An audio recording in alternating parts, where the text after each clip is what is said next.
Good morning বন্ধুরা, তোমরা সবাই কেমন আছো? আমিও খুব ভালো আছি। আজকে হচ্ছে শনিবার, তো শনিবার সকাল 8:30 বাজে এখন। তো সকালের ব্রেকফাস্ট হয়ে গেছে আমাদের। দেখো দোকানে চলে যাচ্ছে। দোকানে চলে যাওয়ার পর টাটা করে দিচ্ছিল তোমাদেরকে। তো চলে যাওয়ার পর আমি আমার সকালের সব কাজ শুরু করে দিই, কেন কি বসে থাকার থেকে আস্তে আস্তে করে সব কাজ করে নেওয়া ভালো।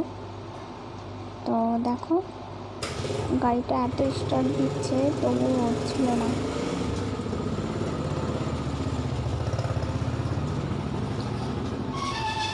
তো এখন আমি আমার ঘরের সব কাজ করে নেব। ঘরে এখনও কোনো কাজ করিনি, দেখো সব কিছু এলোমেলো এদিক সেদিকে হয়ে আছে। তো সবজিও বার করে রেখে দিয়েছি।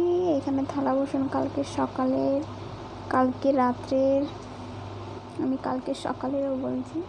তো দেখো সব কাজ করা হয়ে গেছে। তো এখানে আমি শাক কেটে রেখে দিয়েছি। এটা হচ্ছে কুমড়ো শাক, যেটা আমার কাছে তো খেতে ভালোই লাগে। তো সব কাজ বাজ সব কিছু সেরে নিয়ে আমি পাশের বাড়ি চলে গেছিলাম দুধ আনতে। সকালবেলায় দুধ দিয়ে তো যায় না, আনতে যেতে হয় তার বাড়িতে। আর ঘর মোছার জন্য এখানে দেখো জলও নিয়ে চলে আসছি। এখন ঘরটাকে ভালো করে মুছে নেব, তারপর সবজি আরও যা যা আছে সেগুলো কেটে রান্না বসিয়ে দেব।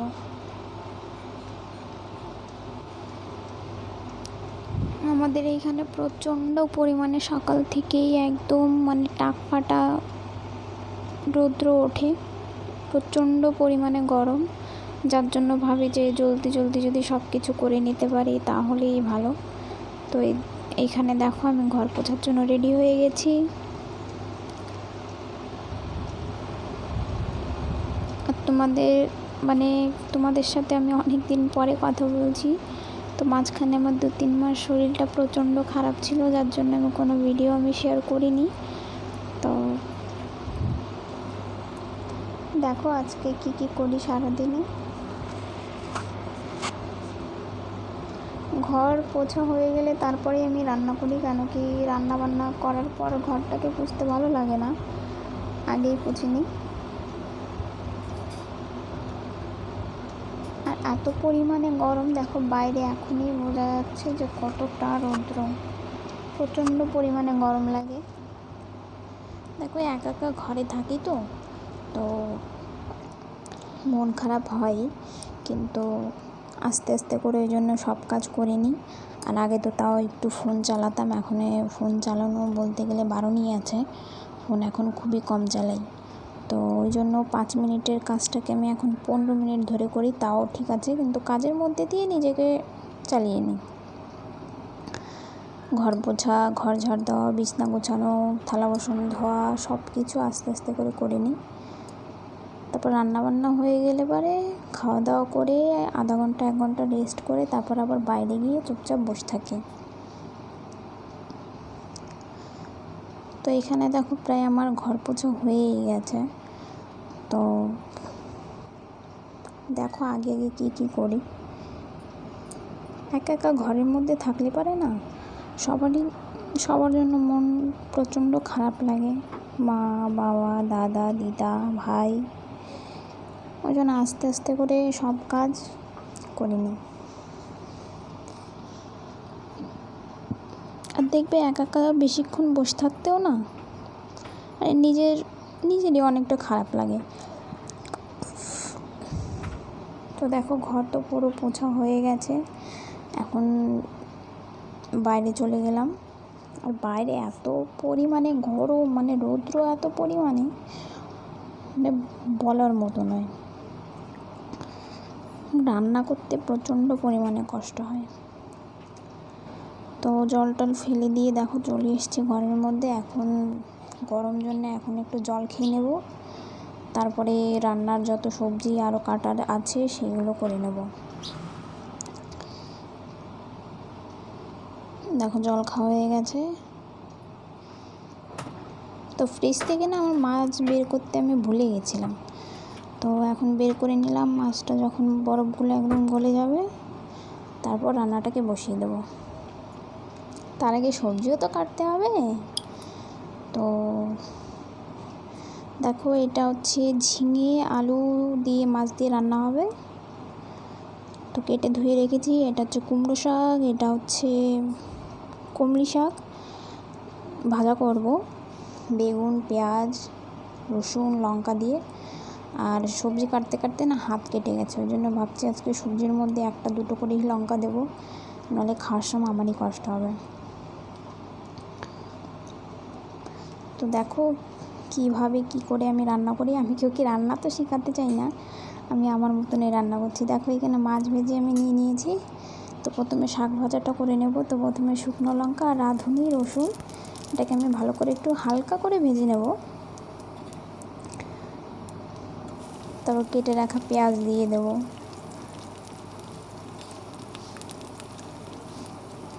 এইভাবে ভাজা করে খেতে ভালোই লাগে, আমার কাছে তো ভালোই লাগে। অনেকে অনেক রকমভাবে ভাজা করে।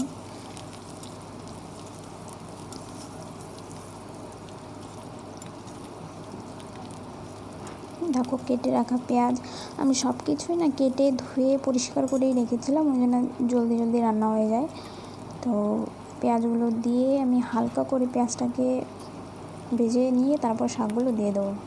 তার আগে বেগুনগুলোকেও ভেজে নিতে হবে। দেখো পেঁয়াজ ভাজা হয়ে গেছে, তো বেগুনগুলোকেও আমি দিয়ে দিলাম। দেখে মনে হচ্ছে অনেকটাই হবে, কিন্তু ছোট্ট এক বাটি হবে।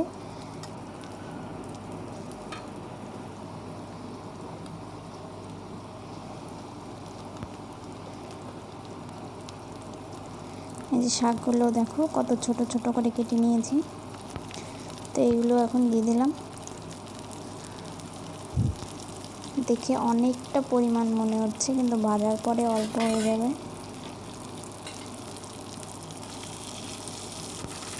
তো এর মধ্যে এখন পরিমাণ মতো লবণ পরিমাণ মতো হলুদ দিয়ে ভালো করে ঢেকে আমি এটাকে ভাজবো। তাহলে কি হবে, জলদি জলদি করে হয়ে যাবে।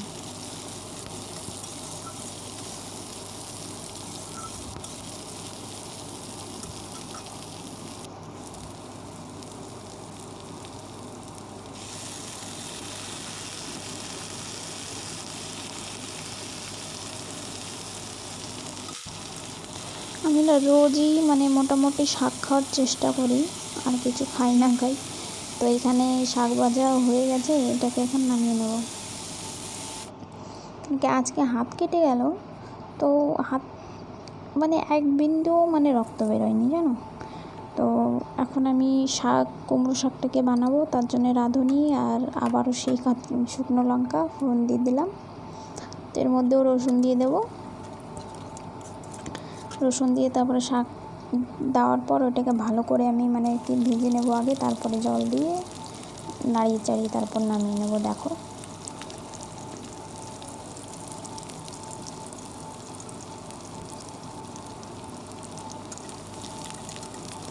এইভাবে খেতেও ভালো লাগে। আমার দিদাকে দেখতাম এইভাবে রান্না করতে, কিন্তু আমি রসুন একটু বেশি দিয়ে ফেলেছি, আর রসুনটাকে আমি থেতো করে নিয়েছি। কিন্তু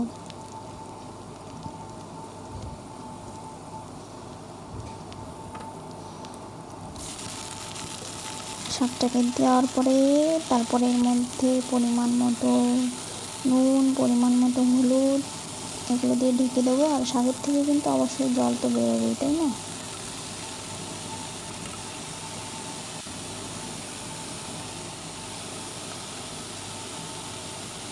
শাকটাকে আমি যখন এডিটিং করছি, তো তখনও মনে হচ্ছে কি শাকটাকে এখান থেকে তুলেই খেয়ে নেই, এত আর কি ভালো দেখতে লাগছিল।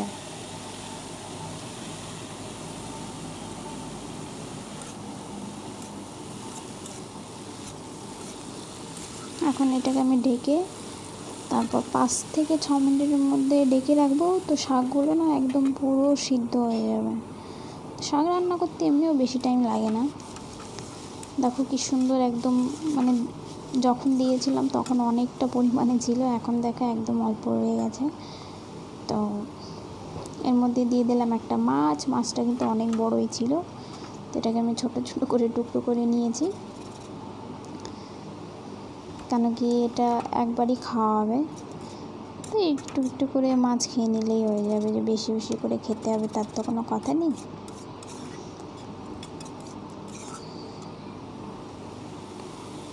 এর মধ্যে এখন আমি জল দিয়ে আবার একটু ঢেকে দেবো, যখন জলটা ফুটে যাবে তখন আমি ওকে নামিয়ে নেব।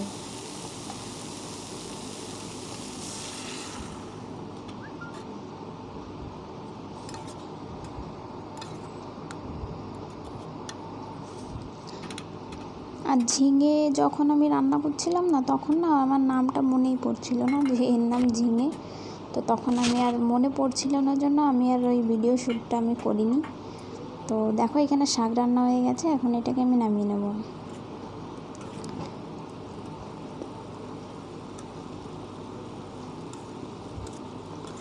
তো ঝিঙেটাও রান্নার আগে একটু কড়াইতে তেল দিয়ে তার মধ্যে রাঁধুনি আর শুকনো লঙ্কা, অল্প একটু 2 থেকে 3টে রসুন দিয়ে তারপর আলু দিয়ে ভালো করে আলুটাকে ভেজে নিয়েছি, তারপর ঝিঙেটাকে দিয়ে দিয়েছি, তার সঙ্গে 2টো লঙ্কা, কাঁচা লঙ্কা।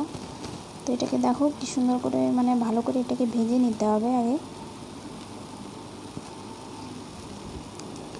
ভাজার পর এর মধ্যে আমি জল দিয়ে মাছটাকে দিয়ে জলটা যখন ফুটে গেছে তখন এটাকে আমি নামিয়ে নিয়েছি।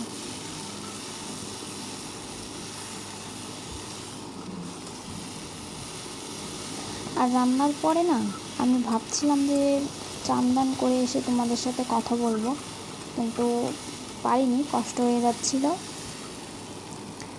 তো তারপর ওরও আসতে লেট হয়ে যাচ্ছিলো, তার জন্য ও আসার আগেই আমি খেয়ে নিয়েছিলাম, কেন কি আমার ওষুধ চালু আছে। তো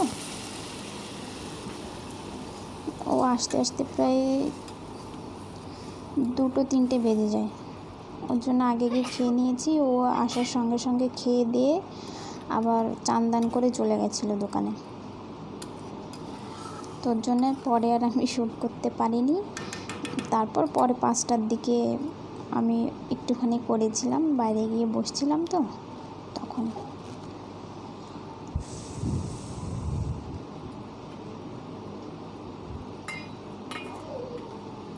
দেখো ঝিঙের মধ্যে জল দিয়ে রেখে দিয়েছি, এটা ভালো করে যখন ফুটে যাবে তখন নামিয়ে নেব।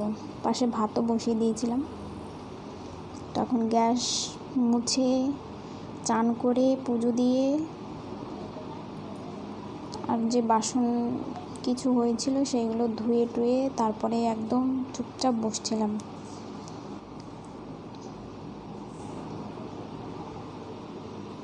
আর বাইরে দেখো কতটা রৌদ্র। এখন ধরো 12টা 12:30 বাজে মনে হয়, দেখো বিকেল 5:30 বাজে। তো বাইরে বসছিলাম, তো ভাবলাম যে বসে না থেকে ঘরের মানে কিছু কাজ করিনি। তো ঘরের থালা বাসন মাজা, ঘর ঝাড় দেওয়া সব কিছু হয়ে গেছে। তো বাটিতে করে দেখো রসুন নিয়ে নিয়েছি, কেন কি বাইরে গিয়ে বসে থাকবো, আর এই চুপচাপ বসে থাকার থেকে এই কাজটা যদি করিনি আমার পরে ফ্রিজের মধ্যে রেখে দেবো, তো পরে কোনো না কোনো কাজে চলেই আসবে। তো জল শেষ হয়ে গেছিলো, জল এসে দিয়ে গেছে আর দরজাটা আটকে দিলাম। আর দেখো বাইরে কতটা এখনও রৌদ্র আছে, ঘরের মধ্যে গরম তো বাইরে বসে থাকে। দরজা দেওয়া হয়ে গেছে, এই দেখো। তো আমার ভিডিওটা আমি এই অবধিই আজকে রাখছি। আমি আবার নতুন একটা ভিডিও নিয়ে আসবো, সেই দিনকে তোমাদের সাথে ভালো করে কথা বলবো। হ্যাঁ, আর এইখানে হচ্ছে আমি থালা বাসন ধুতে এইখানে আসি, আর এই যে এখন চেয়ারে বসবো, রসুনগুলো ছুলে নেব। তোমাদের সাথে পরে আবার নতুন একটা ভিডিওর সঙ্গে দেখা হবে, ততক্ষণ টাটা। আর এখানে দেখো কত গাছপালা, ওই জন্য এখানে একটু মানে ঠান্ডা ঠান্ডা থাকে, তো ওই জন্য বসে থাকি এখানেই। বাইরে ঘরে শুয়ে থাকবো, বসে থাকবো, তার থেকে এখানে বসে থাকি। ভিডিওটা কেমন লাগলো তোমরা কিন্তু নিচে লিখে আমাকে অবশ্যই জানাবে। তো আজকের মতো ভিডিওটাকে আমি এইটুকুই রাখছি, আর আবার নতুন একটা ভিডিওর সঙ্গে দেখা হবে। ততটাই বাই, ভালো থেকো, সুস্থ থেকো।